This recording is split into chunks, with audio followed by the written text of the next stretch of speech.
మనకి ఇన్వెస్ట్‌మెంట్స్ చేసేటప్పుడు ఒక రూల్ ఉంటుందండి మాకు. ఓకే. దాన్నేంటంటే మనం ఇన్వెస్ట్‌మెంట్ సేఫ్టీ ఎంతవరకు చేయాలి? రిస్క్ ఎంతవరకు తీసుకోవాలి? హ్మ్. హ్మ్. రైట్. కొంతమందేంటంటే ఓవర్‌గా రిస్క్ తీసేసుకుంటారు. అవును. చాలా మంది. అవును.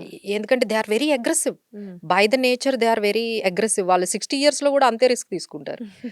సో, హ్మ్. అలాంటి వాళ్ళుంటారు. కొంతమంది 30 ఇయర్స్‌లో గూడా రిస్క్ తీసుకోరు. రైట్. సో, అవును. There are different kinds of people will be there. Hmm. Different attitudes towards the risk. కొంతమందికి ఆ ఏజ్ తక్కువైనా వాళ్ళు రిస్క్ తీసుకోవడానికి ఇష్టపడరు. రైట్. అవునండి. అది depends on their mindset right? Mindset. It is అవును. నాట్ అబౌట్ ద ఏజ్ కదా! Age right. కాదు. వాళ్ళ మైండ్‌సెట్టే అట్లా ఉంది. హ్మ్. సో, వీళ్ళని మనం ఎట్లా కంట్రోల్ జేయాలి? హ్మ్. అంటే దీనికొక రూల్ ఉందండి. దీన్ని మనం ఏం రూల్ అంటామంటే, మీ ఏదైతే ఏజ్ ఉందో అది 100 నుంచి తీసేయండి. ఎగ్జాంపుల్ మీరు 30 ఇయర్స్ ఏజ్ హ్మ్. అనుకోండి. హ్మ్. 100లో నుంచి 30 తీసేస్తే 70. అంటే మీరు గ్రోత్ అసెట్స్‌లో 70% ఉండాలి. హుహు. హ్మ్. అంటే గ్రోత్ అంటే ఏంటి? మళ్ళీ ఇక్కడ హ్మ్. ఇన్‌ఫ్లేషన్‌ని మించి రిటర్న్ అంటే మా భాషలో మేము చెప్పాలంటే 12% రిటర్న్. హ్మ్. మినిమమ్ ఇచ్చేవన్నీ కూడా గ్రోత్ అంటాం. ఓకే. 12% మనకివ్వాలి. ఓకే. ఇవ్వాలి. ఎందుకంటే మరి ఇన్‌ఫ్లేషన్ కన్నా ఒక కొంచెం 4%, 5% ఎక్స్‌ట్రా ఉంటే గదా! మీరు వెల్త్ క్రియేట్ చేయగలుగుతారు. రైట్.